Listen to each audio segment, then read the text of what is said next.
درسي ساعت تر شپږم ټولګي پورته د نجونو د زده کړو لپاره اونیزه خپرونه.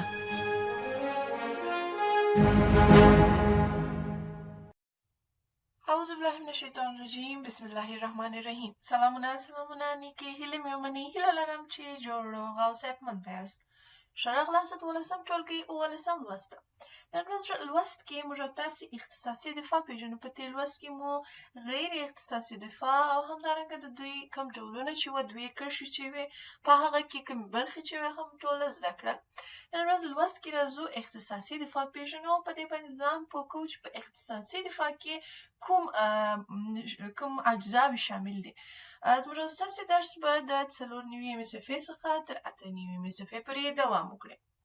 لومړی راځو اختصاصي دفاع چې ده هغه کله چې میکروبونه د غیر اختصاصي دفاع د میکروبونو په مقابل کې ناکامه پاتې سي، بیا نو میکروبونه چې کېږي د اختصاصي دفاع سره مخامخ کېږي چې په دې کې چې د سپینو کرویاتو ګروپ شامل دی چې هغوی د لمفوسایټونو په نامه سره یادېږي او همدارنګه ورسره د هورمال دفاع او حجروي دفاع شامله ده. تاسو دغه کوم دفاعګانې چې دي هغوی پېژنو. لومړی د هورمال دفاع ده. هورمال دا کوم چې دی هومورال دا دفاع چې ده د بدن د ځانګړي دفاعي سیستم هغه برخه ده چې په وینه او د بدن نورو مایعاتو کې د انټي باډیو په واسطه عمل کوي. دا دفاع چې ده د بي لمفوسایټونو له لارې ترسره کېږي.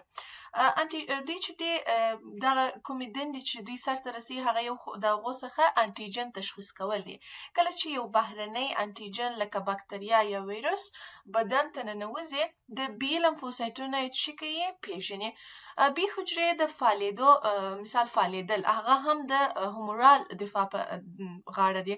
یعنې په دې کې چې کوم حجرو په مرسته یا د ټي حجرو په مرسته دغه د بي حجرې څه کېږي فعاله کېږي او پلازما حجرې جوړوي. ورپسې د انټي باډي تولید چې دی هغه هم سرته رسي. یعنې دا کم فعالې شوي بي حجرې چې دي هغه انټي باډي تولیدوي چې د ځانګړو انټیجنونو سره تړل کېږي. بل د هومورال دفاع بله دنده چې ده هغه د انټیجن له منځه وړل دي. یعنې هغه انټي باډیانې چې د انټیجن سره تړل کېږي او هغه څه کوي بې ضرره کوي. بیا دغه میکروبونه څه کوي له منځه وړلو لپاره نورو دفاعي حجرو ته مثال د دوی نښې ورکوي. همدارنګه د هومورال دفاع چې د موږ وایو ډېرې ګټې لري، لکه مثال وایو د ویروسونو باکتریا او نور میکروبونو په وړاندې چې د بدن مایعات کې موجود وي هغوی هم څه کوي له منځه د دوی دپاره هم ګټور دي. یعنې موږ دونه په لنډ ډول سره وایاست چې هومورال دفاع چې ده د انټي باډیو په مرسته بهرني انټیجنونو بې ضرره کوي او د بدن دفاع پیاوړې کوي. چې دوی چې دي یعنې زموږ په بدن کې دغه کم انټي باډیان چې دي هغه د انټیجن په مقابل کې فعاله کوي. دغه اساسي دنده. ورپسې د هومورال دفاع وروسته حجروي دفاع وایي. حجروي دفاع چې ده د ځانګړي دفاعي سیستم هغه برخه ده چې ټي لمفوسایټونه یا د ټي حجرې په مرسته عمل کوي. هومورال چې و د بي حجرو په مرسته سره عمل کوي او کوم حجروي دفاع چې ده هغه د ټي حجرو په مرسته عمل کوي. دا دفاع چې ده د هغو حجرو په وړاندې فعالیت کوي چې ویروس، باکتریا یا سرطان نیولي وي. همدارنګه د دې مختلف ډولونه لري چې دغه کم سټیټوکسیک کم ډولونه چې دي لکه سټیټوسټیک کم ټي حجرې چې دي دوی داسې دنده سرته رسوي د حجرې په مستقیم ډول د انتا نیول شویو حجرو، سرطاني حجرو یا بهرني حجرو لکه پیوند شوي غړو حجرې دي هغوی څه کوي ټوله له منځه وړي. همدارنګه د حجرو له منځه وړلو لپاره زهري مواد آزادوي چې هغوی وکولی سي دغه کم زهري مواد چې دي دغه حجرې چې دي څه کړي له منځه یوسي. همدارنګه بل د ټي مرستندویه حجرې دي. دوی چې دي د نورو دفاعي حجراتو لکه د بي حجرې او د دغه کم ټي حجرې چې دي د فعالېدو او تنظیمولو لپاره کار کوي. ورپسې د دوی بل دنده چې ده د کیمیاوي موادو آزادول دي چې د دفاع ځواب په شدت سره څه کوي ورکوي. همدارنګه د ټي ناظم حجرې دي. دوی چې دي د دفاعي ځواب د زیاتېدو مخه نیسي او د بدن د حجرو په وړاندې د حملې مخه نیسي چې په دې سره دوی مثال کم دغه چې دي دغه کم میکروبونه چې دي په اسانۍ او په ډېر چټک ډول سره کولی سي چې دوی له منځه یوسي. بل چې دی د ټي یادېدونکي مثال دی حافظه لرونکي ټي حجرې دي. دغه ټي حجرې چې دی د وروسته له دې چې لومړنی انټيجن له منځه ولاړ سي دا حجرې ساتل کېږي چې په مثال په راتلونکي کې د همدې انټيجن په وړاندې د چټک او قوي ځواب لپاره چمتو اوسي. کوم میکروب چې مثال انټيجن چې راسي کله چې دوی د هغو په مقابل کې حجرې جوړې کړي یو څه اندازه دغه د ټي یادېدونکي یا مثال حافظوي حجرې دي چې هغوی په څه کېږي پاتې کېږي چې په دې سره کله چې دغه میکروب بیا ځلې راځي د هغو په مقابل کې درېږي او په چټکۍ سره عمل ښکاره کوي چې موږ په تېرو لوستونو کې هم ویلي وه. یعنې کله چې انټي باډي تر هغه وخته پورې لومړي ځل چې کله انټيجن راسي تر هغو چې انټي باډي جوړېږي وخت نیسي مګر کله چې دغه حافظه کې وساتل سي د حافظې په ډول سره د ټي حجرې دنده سرته ورسي بیا نو بلې پلاته هغوی په چټک ډول سره کولی سي عمل ښکاره کړي. ورپسې راځو واکسین پیژنو. واکسین چې دی هغه خپله یو درملیزه ماده ده چې د بدن دفاعي سیستم ته د ناروغیو په وړاندې د مبارزې وړتیا ورکوي.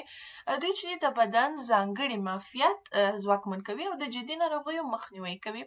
د واکسین اصلي هدف چې دی د بدن د دفاعي سیستم روزل دی ترڅو د ځانګړو ناروغیو لامل ګرځونکو میکروبونو وپیژني او هغوی ته چټک ځواب ورکولی سي او دی چې دی اوږدمهاله معافیت جوړوي ترڅو د راتلونکي انتاناتو مخنیوی هم په کې سوی وي. یعنې واکسینونه چې دی کېدای سي ځینې یې لنډمهاله او ځینې یې اوږدمهاله واوسي. د واکسین جوړښت دی واکسین چې دی معمولا د ځینو مواد څخه جوړیږي او په دې کې مختلف ډولونه یې شامل دي. یو چې دی ضعیف سوي میکروبونه هغه میکروبونه چې د ناروغي لامل نسي کېدلی لکه د پولیو واکسین او بل چې دی د واکسین د میکروب چې سوي د مړې سوي برخې څخه د میکروب جوړ سوي چې دا چې دی د میکروب غیر فعاله نسخه چې د بدن د دفاع ځواب چې کوي هڅوي لکه د ریبز واکسین دی. بل چې دی د میکروب یو برخه ده یا مسنجر RNA ځینې اخیستل سوي چې دی چې دی د میکروب انټيجن یا پروټین چې بدن کې د هغې پر وړاندې چې کوي معافیت جوړوي لکه د کورونا واکسین او ځینې چې دی جینیټیکي مواد لکه څنګه چې مې وویل یو چې دی د میکروب برخه اخیستل کېږي یو چې دی د جینیټیکي مواد ځینې اخیستل کېږي لکه د RNA یا DNA په مرسته د معافیت سیستم هڅول دي چې په هغه کې مثال د مسنجر RNA څخه واکسین جوړیږي. واکسین چې دی هغه بدن دوی چې دی ډېر اساسي دندې سرته رسوي. واکسین بدن ته داخلیږي د ستنې له لارې یا هم د خولې له لارې او بیا د دفاعي سیستم حجرې لکه B او T حجرې کولی شي چې دغه واکسین په مرسته انټيجن وپیژني او د معافیت سیستم انټي باډي تولیدوي او حافظوي حجرې جوړوي چې په راتلونکي کې بدن د همدې میکروب سره مخ سي معافیت سیستم په چټکۍ سره ځواب ورکوي او ناروغي مخنیوی کوي.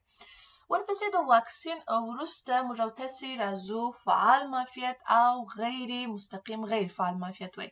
مستقیم معافیت یا هم اکټیو امیونټي چې دغه هغه ډول معافیت دی چې د بدن د دفاعي سیستم لخوا د ناروغیو په وړاندې په خپله تولیدیږي. کله چې بدن ته یو انټيجن مثال د هغو سره مخامخ کېږي په دغه وخت کې بدن د معافیت حجرې او انټي باډي جوړوي چې د اوږدمهالې ساتنې لپاره ځانګړي حافظوي حجرې جوړوي میموري سیلز جوړوي. همدارنګه فعال معافیت چې دی هغه هم مختلف ډولونه لري چې طبیعي فعال معافیت دی چې دا هغه معافیت دی چې بدن د طبیعي انتان یا ناروغي په پایله کې ترلاسه کوي. مثال د خبرې که یو نفر اوسي یو انسان اوسي شری یا چیچک اخلي بدن یې د دې ناروغي په وړاندې انټي باډي جوړوي او په راتلونکي کې ورته ناروغي چې کېږي د دغه ناروغي سره نه مخامخ کېږي په دغه ناروغي بیا نه اخته کېږي. بل مصنوعي فعال معافیت دی دا هغه معافیت دی چې د واکسین له لارې ترلاسه کېږي. مثال واکسین انټيجنونه بدن ته چې کېږي وښکاره کوي چې بدن یې په وړاندې انټي باډي تولیدوي او حافظوي حجرې جوړوي. د فعال معافیت چې دی خپل په ځان کې ځینې ځانګړتیاوې لري دوی چې دی اوږدمهاله وي ځکه حافظوي حجرې په دې کې چې کېږي جوړیږي. همدارنګه بدن په خپل معافیت چې کوي په خپله تولیدوي او د معافیت ځواک د انټيجن سره د بدن لومړني تماس پر اساس ډیریږي. یعنې فعال معافیت چې دی هغه د ناروغیو په وړاندې قوي او اوږدمهاله ساتنه برابروي. همدارنګه بدن ته د دې وړتیا ورکوي چې په راتلونکي کې د ورته ناروغیو په وړاندې دوی چې وکړي چټکه عکس العمل ښکاره کړي. ورپسې راځو دا خو اکټیو امیونټي وه. غیر مستقیم یا غیر فعال یا هم پیسیو امیونټي وایو چې د هغه څخه مطلب څه شي دی. غیر فعال معافیت چې دی هغه ډول معافیت ته ویل کېږي چې پکې د بدن دفاعي سیستم په خپل انټي باډي نشي تولیدولی، بلکې مثال تیارې شوي انټي باډیانې یا معافیتي مواد له باندنۍ سرچینې څخه یا د خارج د خوا څخه څه کېږي ترلاسه کېږي. دا ډول معافیت چې دی لنډمهاله وي ځکه چې حافظوي حجرې پکې کې نه جوړېږي، مګر فعاله مستقیم معافیت چې و هغه چې و زموږ بدن خپله حافظوي حجرې دغه په واسطه جوړېدلې. په غیر فعاله معافیت کې چې دی هم ډولونه شته چې یو یې طبیعي او بل یې مصنوعي دی. طبیعي غیر فعاله معافیت چې دی هغه معافیت دی چې له مور څخه ماشوم ته انتقالیږي، لکه مثال د مور د شیدو په واسطه ماشوم ته د انټي باډیانو انتقالېدل دي، او یا هم د مور د وجود له لارې د بند یا ناف په واسطه د انټي باډي انتقال دی. او بل چې دی مصنوعي غیر فعاله معافیت دی چې دا هغه معافیت ته موږ ویلی سو چې د تیار انټي باډي یا معافیتي مواد د ستنې له لارې بدن ته ورکول کېږي، چې په هغه کې هم موږ ډېر مثالونه ورکولی سو لکه د ټیټانوس یا د سپي چیچلو لپاره د ریپس انټي باډي. ورپسې راځو موږ او تاسې بله موضوع وایو چې زموږ مثال وایي په زیات عمر یا زړو خلکو کې معافیت په څه ډول سره دی. د زړو خلکو معافیت سیستم د ځوانانو په پرتله ځنډېدلی او کمزوری کېږي، او د عمر زیاتېدو سره د معافیت سیستم ځینې بدلونونه او ستونزې تجربه کوي چې هغه عبارت دي اول خو د دوی کمزوري معافیت دی.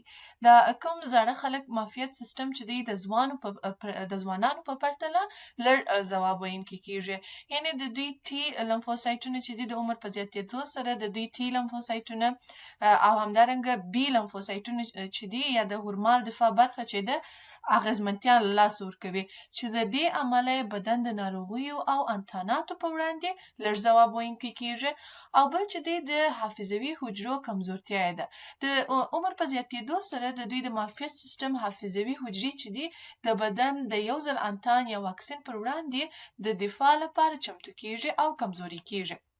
همدارنګه کله چې د دوی کم دا کومه برخه چې د مثال وایي کمزوره سي، د هغه وروسته بیا د هغه په وړاندې د دغه کم وایرس په وړاندې چې میکروب په وړاندې دوی په صحیح ډول سره جواب نسي ویلی. دا په دې معنا چې د زړو خلکو ته د ناروغیو یا انتاناتو په وړاندې د کوم معافیت چې دی هغه په چټکۍ سره نه ورکول کېږي. همدارنګه اوږدمهاله ناروغي ده. عموما کوم کسان چې عمر یې زیات اوسي معمولا د اوږدمهاله ناروغیو لکه د زړه، شکرې، فشار یا سرطان په ناروغۍ اخته کېږي، چې دا ناروغۍ د معافیت سیستم ځواب ورکول ته زیان رسوي. همدارنګه د ارګانونو چې د دې ناروغۍ لپاره کارول کېږي لکه د امینو سپریسر د ارګان د معافیت سیستم چې کوي کمزوري کوي.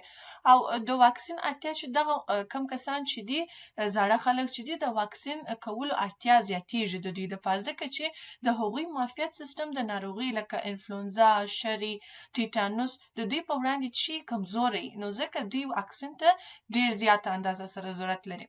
ورپسې راځو حافظوي حجرې. په موضوعاتو کې موږ حافظوي حجرې یاد کړې. حافظوي حجرې چې دي دا حجرې د بي لمفوسایټونو څخه جوړېږي چې د انټیجن پر وړاندې انټي باډي تولیدوي. کله چې بدن د انټیجن سره بیا مخامخ کېږي، حافظوي بي حجرې یا ټي حجرې چې دي د هغو په مقابل کې په چټکۍ سره ځواب ورکوي.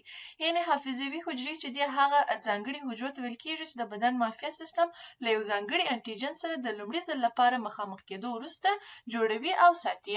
ورپسې الرجي وایي. الرجي چې ده هغه د کله چې مثال د یو ناروغۍ په مقابل کې بدن حساسیت ښکاره کړي یا د درملو په وړاندې معافیت سیستم یا انټي باډي له حد څخه زیات کار او لامل ښکاره کړي، دا چې کېږي الرجي لامل کېږي. الرجي عوامل چې دي مختلف کېدلی سي، مثال د هوا له امله رامنځته سي، د ځینو درملو په مقابل کې اوسي، یا هم د ځینو نباتاتو او ځینو نورو شیانو په مقابل کې دوی چې د هوا د چټلوالي سره دوی حساسیت ښکاره کړي یا د سینګار توکو سره. تاسو موږ ستاسې د نن ورځې موضوع په اخرنۍ برخه کې 3 پوښتنې لرو. لومړنۍ پوښتنه ده د هومورال کوم دفاع چې ده هغه څه ډول دفاع ده؟ ورپسې دویمه پوښتنه واکسین څه ډول خپل عمل سرته رسوي او مستقیم معافیت واضح کړي. اخري پوښتنه الرجي واضح کړي او ووایاست چې عوامل یې څه شي دي. ستاسې ټولو د توجه څخه نړۍ مننه.